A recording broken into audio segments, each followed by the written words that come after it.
presidir essa mesa da conferência de encerramento com o meu queridíssimo amigo, um gigante argentino, o professor Jorge Douglas Price, a quem eu já conheço há algum tempo, né? Temos uma estreita relação, não só aqui no Brasil, mas também na Argentina, com inúmeros projetos conjuntos. Fizemos aquela inversão, era a conferência de abertura, terminou se transformando na conferência de encerramento. Eu queria romper aqui um pouco com a proposta, não teria, todos agradeceram, muitos agradeceram a mim, e no fundo os agradecimentos a mim são também, por extensão, agradecimentos à professora Thaisa da Uniub. Sem a Thaisa aqui, trabalhando nesse negócio desde março, não teria evento, então eu queria pedir que ela subisse junto à cerimônia.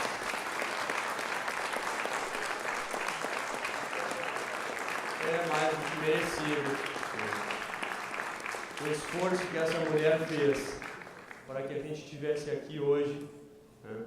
Não foi pouco, não foi pouca coisa. E me aguentar não é fácil, né? E todos vocês sabem, são testemunhas disso, né? Então, Thaisa, é nosso público, em nome da RDL, publicamente, muitíssimo obrigado. Não vamos perder tempo, temos o Jorge, que tem 48 páginas, né, de conferência de encerramento, para esse momento único, fechamento desse sexto colóquio. Querido amigo, é um prazer tê-lo aqui conosco.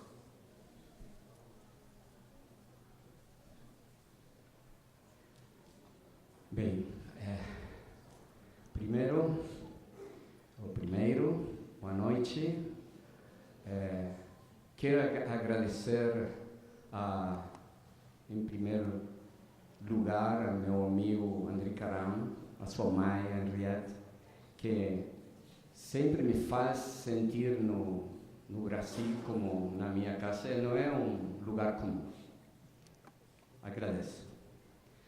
Em segundo lugar, também ao professor Thaisa e à Universidade Uniub por esta oportunidade para mim única. Tenho agora um grande pânico cênico. Em terceiro lugar, last but not least, quero agradecer ao professor Dino Del Pino, que, como vocês sabem, é um grande literato, é nosso decano, que ha feito para vocês, ha feito para mim, para vocês, uma tradução de meu texto do espanhol para o português. Mais uma vez, tenho que pedir desculpas, porque lerei no meu mal português, no meu mal portunhol, então seguramente cometerei erros, mas a ideia da tradução é a ideia de tentar a comunicação. Bem se o professor Luhmann dizia que é um fato altamente improvável.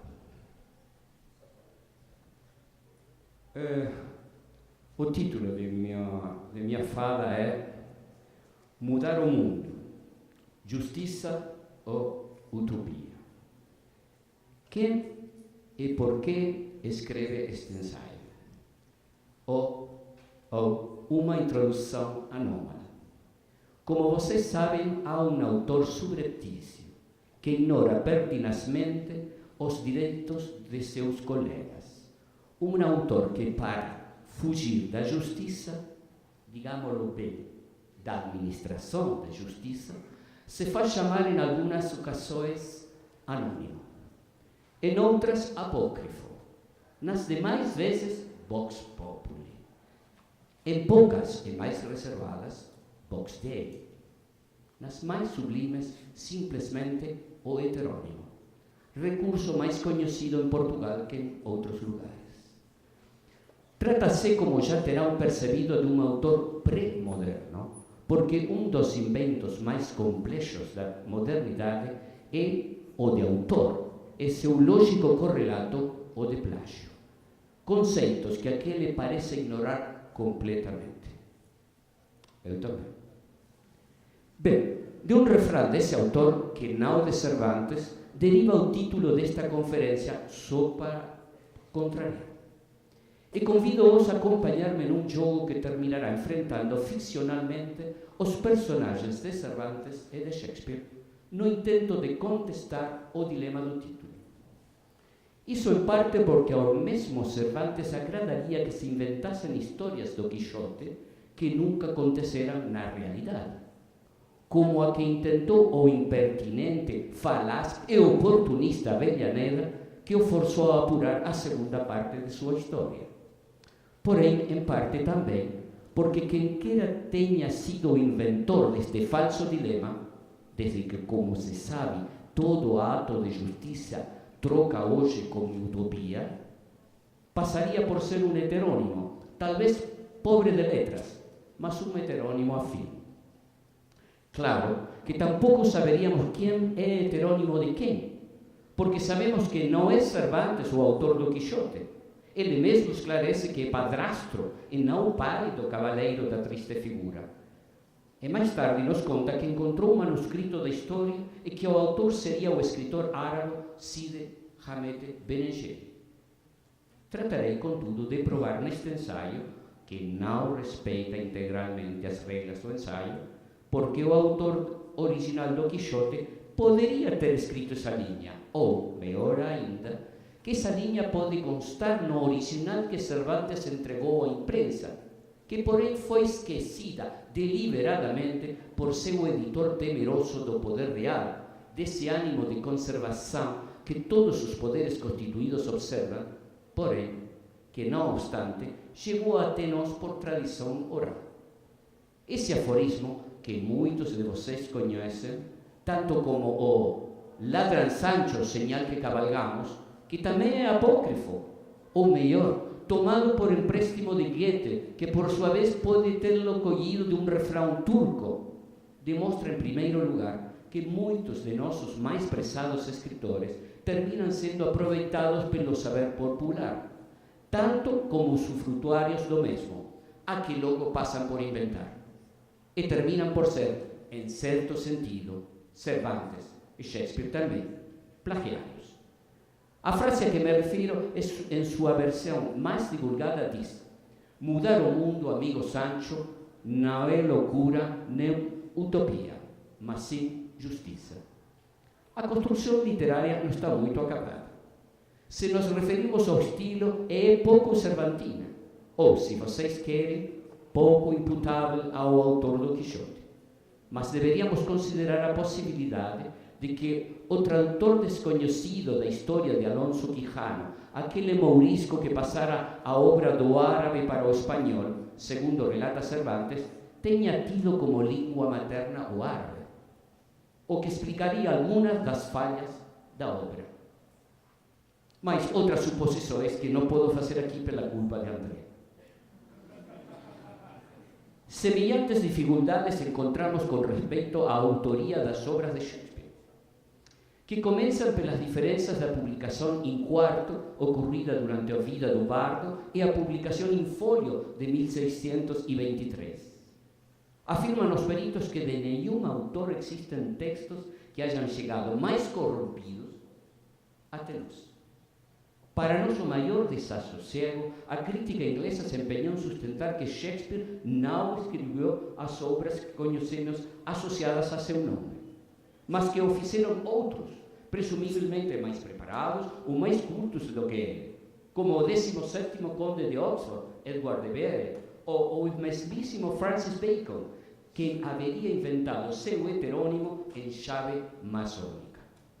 Walt Whitman, por iniciativa sua, inclinou-se para a autoria do Conde de Oxford, tal como fez Sigmund Freud.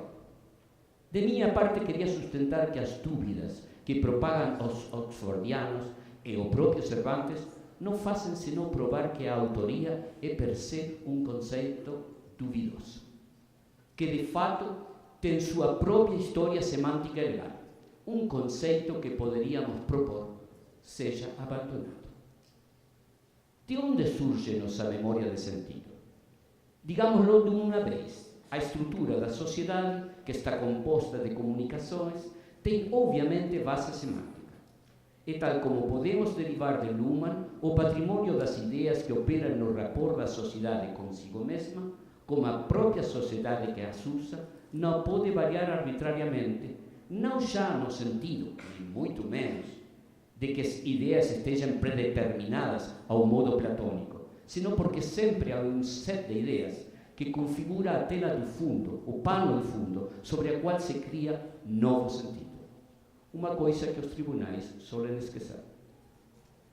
Em suma, parto para sustentar que as ideias que encontramos nos personagens Macbeth, Don Quixote, Lady Macbeth, Sancho, Hamlet, Laertes, como poderíamos fazer na antiguidade com Édipo, Medea, Antígona, estavam já presentes na produção de sentido de seu tempo, mas, por sua vez, o alteraram. Com isso, me proponho sustentar que a ideia de utopia que está presente, que aparece de modo tão visível no Quixote e mais subreptícia ou especularmente em Macbeth, Hamlet ou Henrique V, é um sentido que começou-se a sedimentar no século XV e chegou até nossos dias. Em suma, que Mouro e Erasmo são um pano de fundo. Por último, sustentar literatura de permeio que Cervantes e seu colega de Stratford-upon-Avon mudaram o mundo, refletindo a mudança do mundo, projetando até onde o sentido de seu tempo permitia alcançar. O método paradoxal da literatura moderna.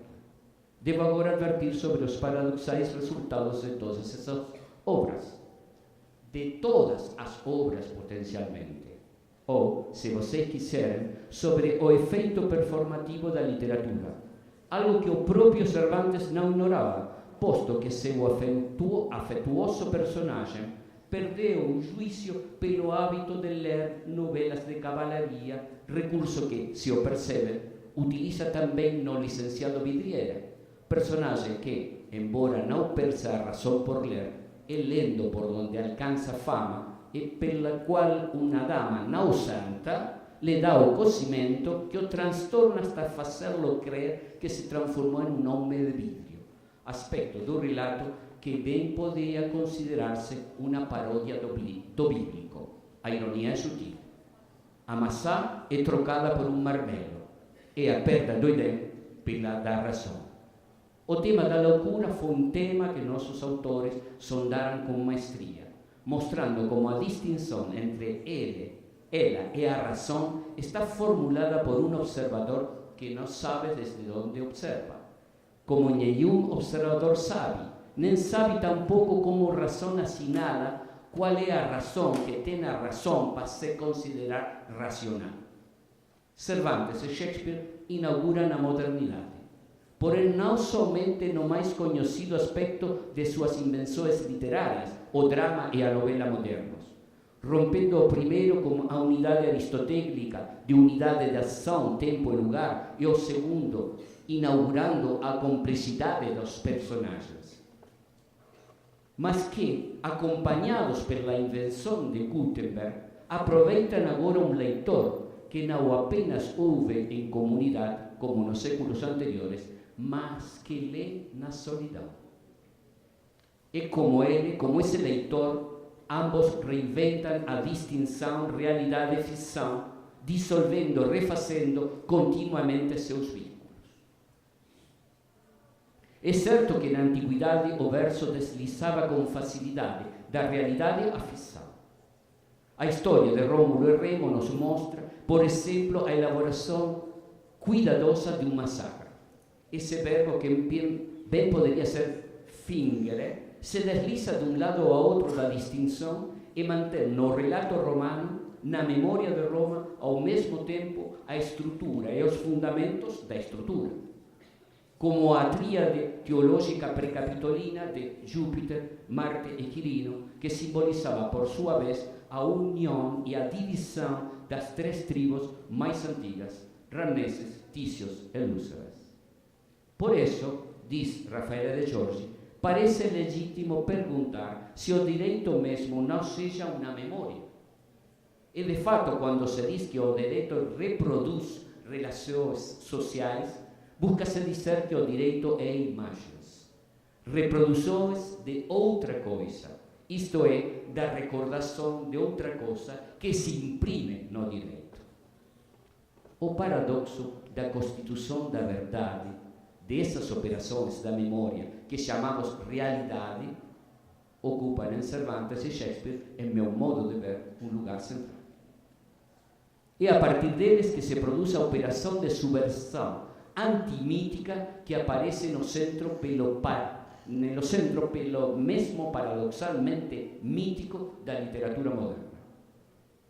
E na mesma ideia de constituição, como já admitira Kelsen na sua última tese sobre a Grundnorm.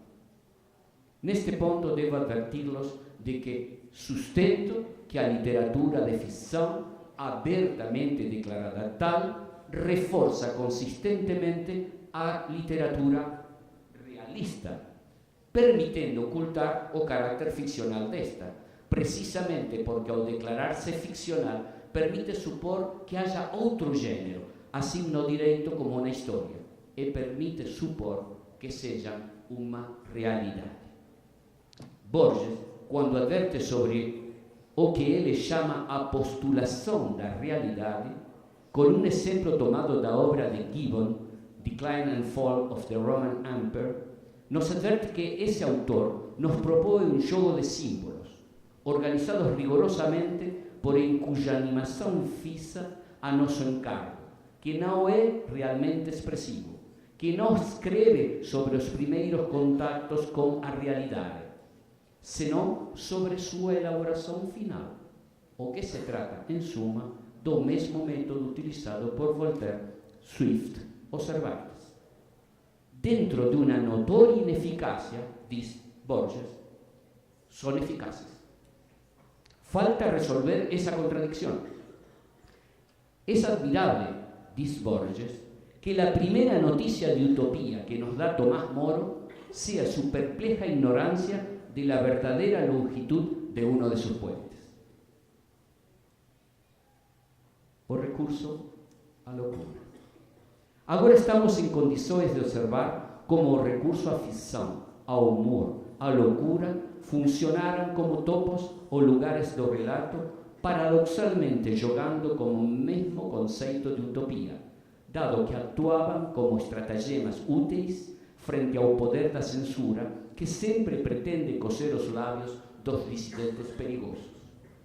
Antonin Artaud, no século XX, ou Julian Assange, o fundador de Wikileaks, poderiam dar testemunho disso. O Brasil tem o Teatro O Globo. Noam Chomsky denunciou a ditadura dos meios de comunicação que sofremos faz já muito tempo. Brasil e Argentina testemunham também. Sabemos por Foucault que a modernidade deu outro tratamento à loucura. Da nau dos loucos passamos ao hospício. Porém, também na modernidade já a loucura não é o lugar do mal. Quando menos não necessariamente. A loucura é uma estratégia para ver o que não se pode ver, para dizer o que não se pode dizer. É justamente nesse lugar, o da razão perdida, onde nossos personagens se tornam mais sábios, mais cordatos, mais cordiais. Diz o refrão: as crianças, os borrachos e os loucos dizem sempre a verdade. A loucura serve para explorar aquilo que, pela primeira vez, foi o centro da preocupação dos filósofos e dos escritores: a condição humana. A loucura é a pergunta sobre a condição humana. Ou se quiserem, dito de outro modo, por que antes melhor a sisudez? Da estultífera Naves, de considerar a loucura como uma mensagem demoníaca, como o extravio ou perda da razão, o humanismo começa a pensá-la como simplesmente o outro lado. Erasmo começa um caminho, dirá Foucault, o descobrimento de uma loucura imanente à razão, de uma loucura louca que rechaza a loucura da razão e de uma loucura sábia que a escuta, reconhece seus direitos de cidadania e se deixa penetrar. Como se fosse uma versão de Jano, compacto com Cristal totalmente, Cervantes e Shakespeare esploram os dois lados da condição humana. O flanco luminoso, generoso, altruísta, o flanco oscuro, ominoso, egoísta. De um lado o Quixote, de outro Sancho. De um lado Lady Macbeth, de outro o Rei Duncan. De um lado Hamlet, de outro Polônio. Todas as coisas têm duas caras, disse Sebastião Franca. Porque Deus ha resuelto opor ao mundo, deixar a este a aparência e tomar para si a verdade. É a essência das coisas. Por isso, cada coisa é su contrário de lo que assemelha ser. É um sileno invertido. Um sileno é uma criatura mítica. Primeiramente era mitad cavalo, mitad homem, depois mitad cabra e mitad homem, como todos os sátiros. Mas na época de Sócrates se faziam esculturas dos silenos que a seu interior tinham outras figuras que representavam o oposto do sileno. E Alcibíades, no diálogo del banquete de Platão, quando faz o elogio de Sócrates, diz que Sócrates é como um sileno, feio por fora, belo por dentro. E depois enumera todas essas contradições do próprio Sócrates. Cada coisa mostra duas caras. A cara exterior mostra a morte. Contemple seu interior. Lì está a vida ou vice-versa. La beleza encubre a fialdade. Em suma, abrir o sileno encontrareis, agora estou eu traduzindo mal, porque a cita está em espanhol. Encontrareis allí lo contrario de lo que el sileno muestra. Nada que no esté hundido en la contradicción inmediata, nada que no incite al hombre a adherirse a su propia locura. En el siglo XVI, más que en ninguna época, la epístola de los Corintios brilla con un prestigio incomparable. Como si estuviera loco, hablo.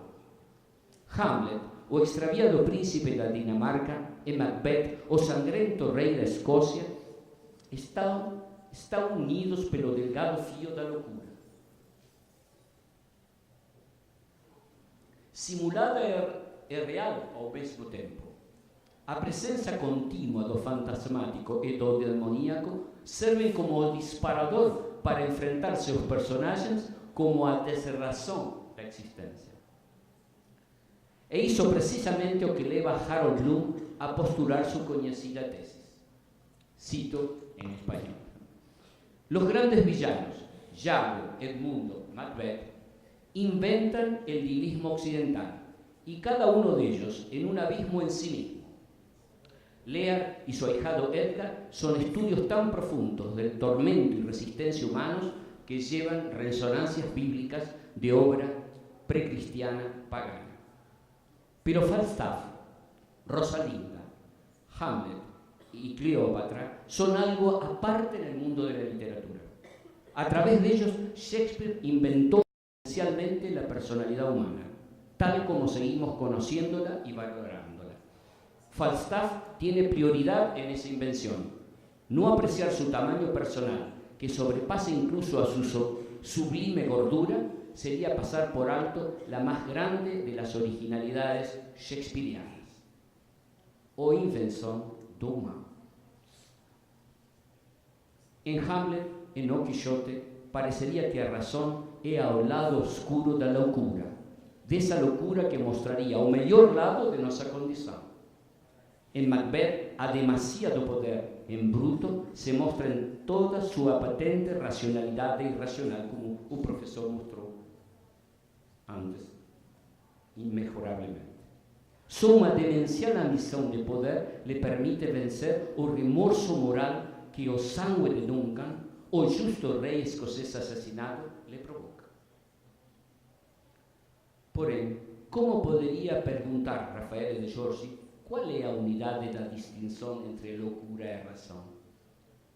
O observador que faz uma marca que distingue ali onde antes só estava o magma do mundo, não sabe desde onde ou por que distingue. Isso só poderá fazer um observador, já diz, de segundo grau, que por sua vez precisa de outro observador. A distinção loucura-juízo é um relato que, por sua vez, precisa de nossa credulidade.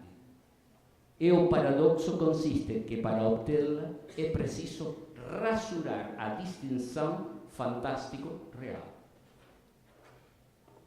O elogio da loucura. Esse é, então, o ponto em que podemos reunir nossas ideias e anunciar uma tese não documentada. Já falei que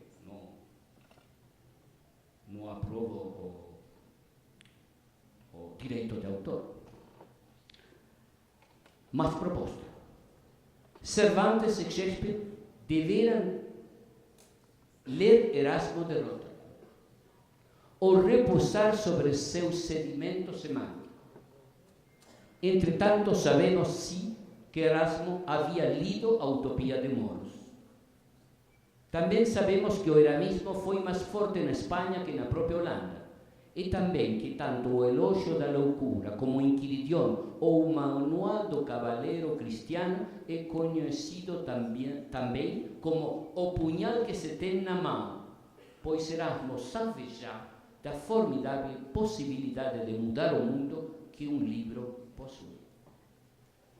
Da estultícia, dessa forma de loucura, sustenta Erasmo, nasceram os estados, a ciência, os deleites da vida. Todos eles se devem à insensatez de algum, e é de eles que nascem o valor e o engenho. A mesma prudência se deve aos loucos, não aos sábios. Para ele, contrariamente ao proposto pelos estoicos, são as paixões as que nos guiam à sabedoria. É a estultícia, esse tipo de necessidade consciente, de bobagem, o que faz prosperar a vida. Borges assinala que qualquer autor teria cedido à tentação de que Dom Quixote morresse em sua lei, combatendo com gigantes ou paladines alucinatórios, reais para ele. Almafuerte desaprobou em Cervantes a lucidez agônica de seu herói. No fim, voltarei sobre isto. Porém, diz Borges, a forma da novela exige que Dom Quixote retorne ao juízo. Também que esse regresso ao juízo seja mais patético do que morrer louco. É triste que Alonso Quijano veja que sua vida inteira foi um erro e um disparate. No entanto, diz Borges, a Quijano acompanha a mesma virtude do Quixote. Sua coragem. Antes enfrentou gigantes e não teve medo.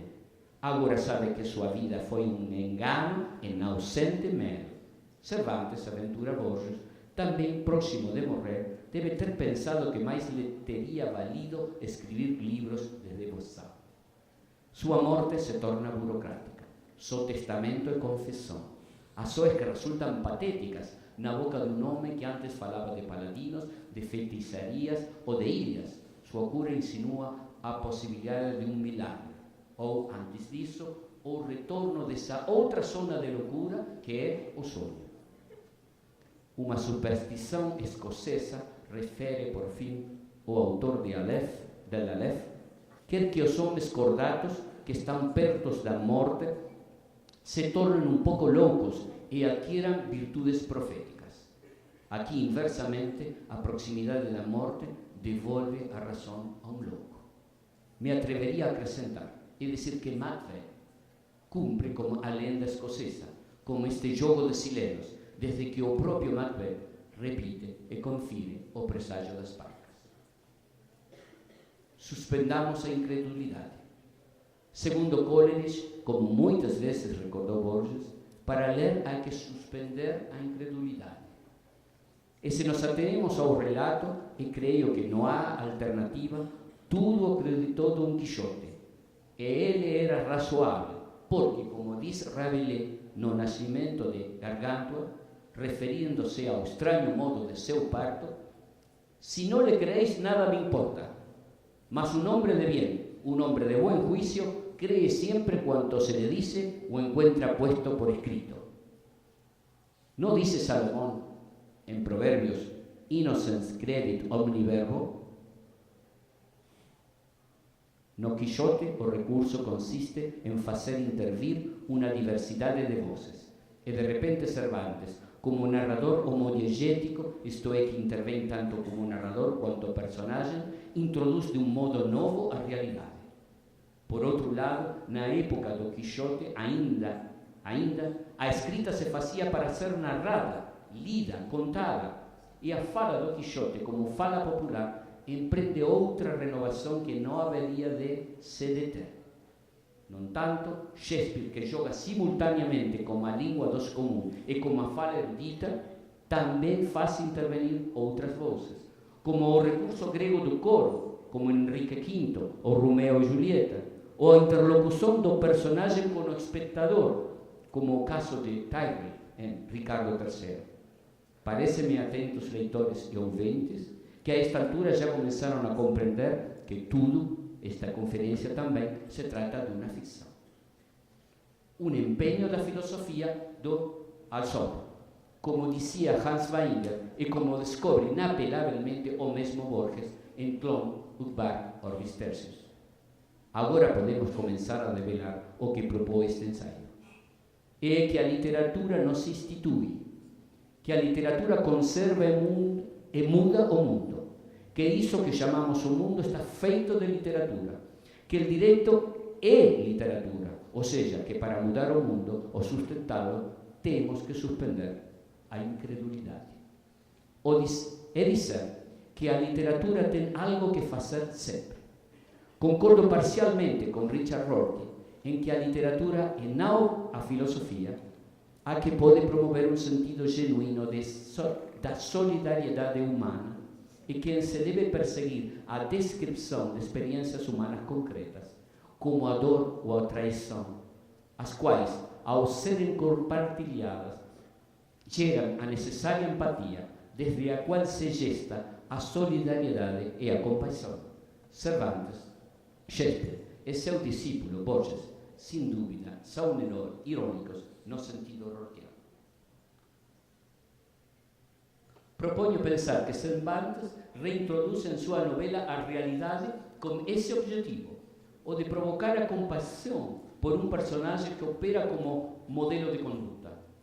E para dar mais pavio para a história, é o próprio Sancho quem, diante do requerimento do Quixote, lhe diz que o vulgo o tem por grandíssimo louco, por não menos mentecato, que os fidalgos o acusam de ter se atribuído o dom como prefixo, quando é um pobre diablo com um trapo de atrás e outro adiante.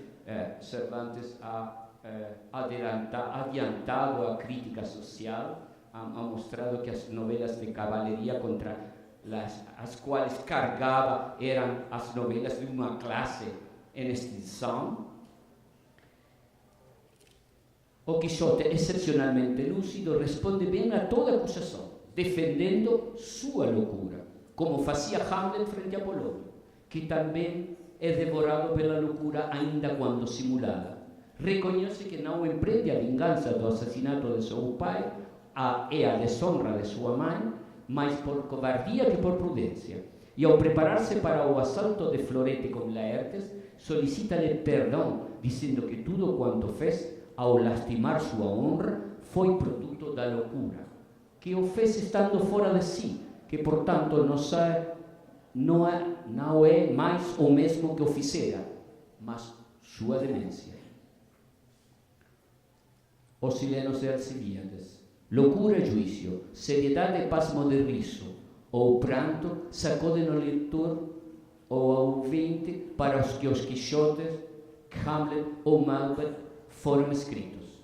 Cervantes e Shakespeare rechazam, por diferentes meios, uma das mais velhas e persistentes enfermidades de Ocidente e de Oriente, por igual. Su persistente maniqueísmo, pai de todas as ditaduras. Seus antagonistas ultrapassam continuamente as fronteiras aceitas, duvidam, caem, retornam sobre seus passos, persistem na loucura de seus sonhos, olham para os dois lados, como Jano, acertam e falham, são justos e injustos, nobres e vilões. O mesmo Erasmo assinala que Es ante todo manifiesto que todas las cosas humanas, como los hileros de Alcibíades, tienen dos caras que difieren sobremanera entre sí, de modo que lo que exteriormente es la muerte viene a ser la vida, según reza el dicho, si miras dentro, y por el contrario, lo que parece vida es muerte, lo que hermoso feo, lo opulento paupérrimo, lo infame glorioso, lo docto indocto, lo robusto flaco, lo gallardo innoble, lo alegre triste, lo próspero adverso, lo amigable enemigo, lo saludable nocivo, y en suma, veréis invertidas de súbito todas las cosas si abrís el sileno. Shakespeare fa dizer as bruxas de Macbeth en su inquietante intervención inicial. Cuando finalice el estruendo, cuando la batalla esté ganada y perdida. O lector o espectador despreocupado acreditó que una referencia obvia aos dos lados que ten o resultado de uma batalha, vencedores ou vencidos. Porém, no entanto, não é essa a interpretação mais conveniente, para mim. O próprio autor nos dá a pista para descobrir o significado, pois poucos versos mais adiante dizem em unísono as parcas: lo hermoso es feo y lo feo es hermoso.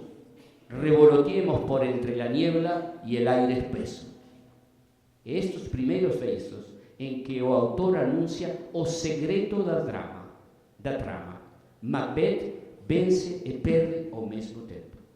Como ocorreria em um universo no qual tudo acontece simultaneamente pela anulação do tempo.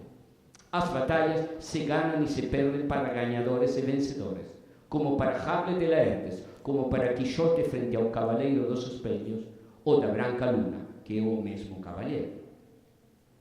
A adaga da escrita é a unidade da distinção que reúne a vida com a morte, a ficção com a realidade, a mentira com a verdade, a pena de quem faça a distinção e não pode ver em que lugar a distinção se formula. Essa é a magia inaudita do Quixote, a formosura da fealdade, a de um ancião sempre traço mais destacado do que sua persistente bonomia, e que, salvo em um fugaz episódio, sai sempre derrotado, que persiste como se a filosofia da segunda oportunidade, própria do povo judeu, houvesse se encarnado em seu enxuto corpo, representando a busca perpetuamente postergada da justiça, a trágica história da República Espanhola.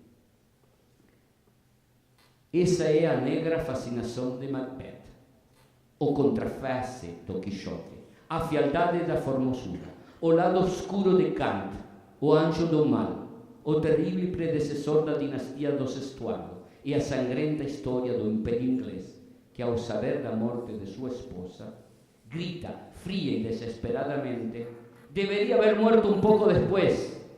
Tiempo vendrá en que yo pueda oír palabras semejantes. El mañana, y el mañana, y el mañana.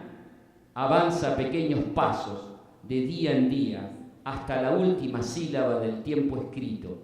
Y todos nuestros ayeres han alumbrado a los locos el camino hacia el polvo de la muerte. Extínguete, fugaz antorcha. La vida no es más que una sombra que pasa. Un pobre cómico que se pavonea y agita una hora sobre la escena y después no se le oye más. Un cuento narrado por un idiota con gran aparato y que nada significa. Macbeth dúvida e en seu duvidar mostra a confrontação entre a ética de Erasmo e a de Maquiavel. Pela boca de uns amigos de Hamlet sabemos que o mundo está mudando. Mas também pelo mesmo príncipe que a Dinamarca, que a Inglaterra inteira é uma cárcere cheia de celas, calabouços e masmorras. A realidade tem a mesma duplicidade do teatro. Em Shakespeare, a utopia aparece na desesperança de seus anti-heróis. A censura moral que a si mesmos fazem Macbeth ou Polón. Em Cervantes, nos a encontramos na quixotização de Sancho, em seu bom governo de Barataria, na persistência de seguir o sonho de seu amo hasta seu leito de morte. Por isso mesmo, seu herói é também um anti-herói, um que resgata a justiça pela força de receber golpes, como o Mahatma Gandhi. Finale, ma non troppo. No Homem Rebelde, Albert Camus assinala que há crimes de paixão e crimes da lógica, e que a fronteira que os divide é incerta, fronteira que, não obstante, o Código Penal distingue bastante comodamente pela premeditação. E acrescenta: Hitler, en Cumbres Borrascosas, el inolvidable romance de las hermanas Brontë, asesinaría al mundo entero por poseer a Katy, pero no pensaría jamás que aquel asesinato pudiera ser justificado. En efecto, dice Camus, nuestros criminales modernos, contemporáneos, algo estamos escuchando, ¿no?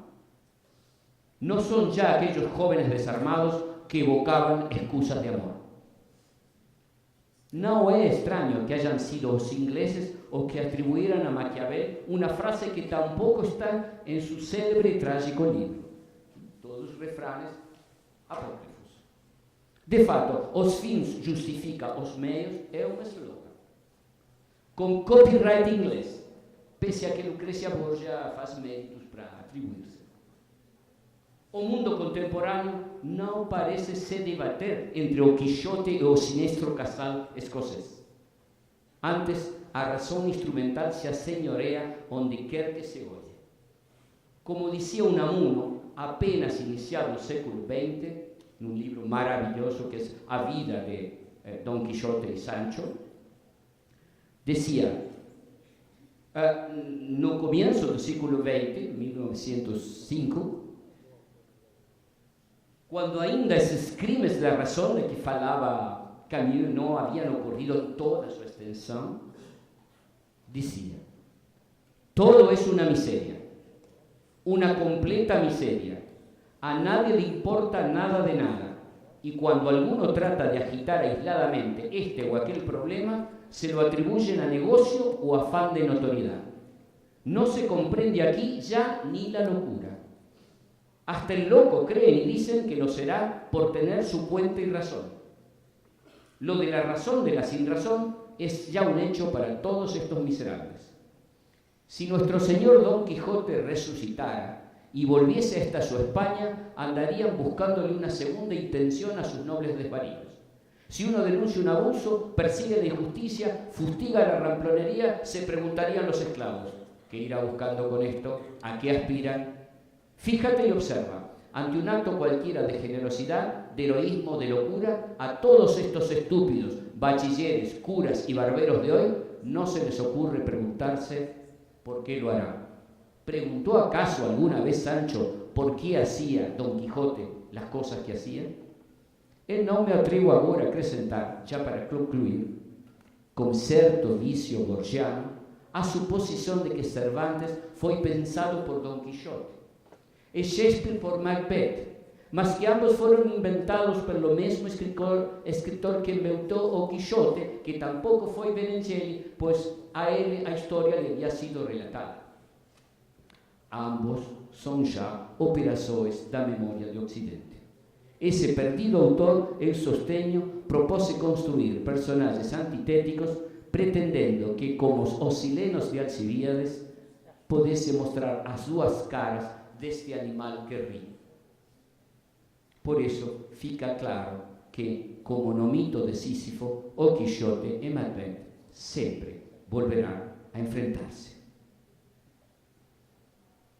É certo que Moros terminou o livro que deu origem à ideia de mudar o mundo, reconhecendo que, embora prefirisse que muitas das coisas da República de Utopia se implementassem em suas cidades, mas não esperava que o fossem. O tempo parece ter-lhe dado a razão. Porém, a utopia persiste. Parafraseando Galeano, só para caminhar.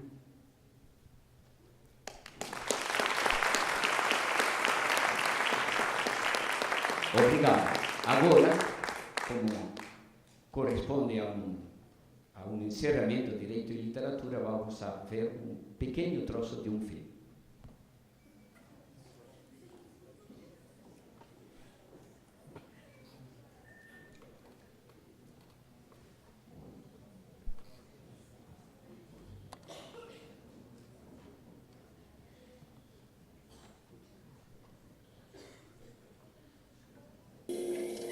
Call nothing thine, except thy soul. Love not what thou art, only what thou may become. Do not pursue pleasure, for thou mayst have the misfortune to overtake it. You always fought in last year's nests. There are no birds this year. Be just to all men, courteous to all women. Live in the vision of the one for whom great deeds are done. Dulcinea, Get up from there. Get up. my lady, Why do you call me by that name? because it is yours. My name is Aldonza. I know you, my lady. I think you know me not. All my years I have known you, your nobility of spirit. Long have I seen you in my heart. Your heart doesn't know much about women. It knows all, my lady. Woman is the soul of man, the radiance that lights his way. Woman is glory. What do you want of me? Nothing. Liar. I deserve the rebuke. I ask of my lady Now we get to it. that I may be allowed to serve her, that I may hold her in my heart, that to her I may dedicate each victory and call upon her in defeat. And if at last I give my life, I give it in the sacred name of Dulcinea. I must go. Peter is waiting. Why do you do these things? Things. It's ridiculous, the things you do. I come in a world of iron to make a world of gold. The world's a dunking, and we are maggots that crawl on it. No, my lady knows better in her heart.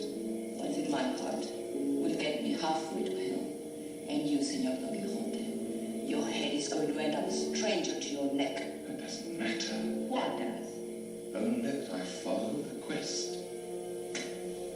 That for your quest. What does it mean? Quest? The mission of each true knight is duty. Nay, is privilege. To dream the impossible dream, to fight the unbeatable foe.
O film se llama O Hombre da Mancha. Es primero un musical de Broadway, después un film. Peter O'Toole y Sophia Loren hicieron para vosotros el mejor final posible.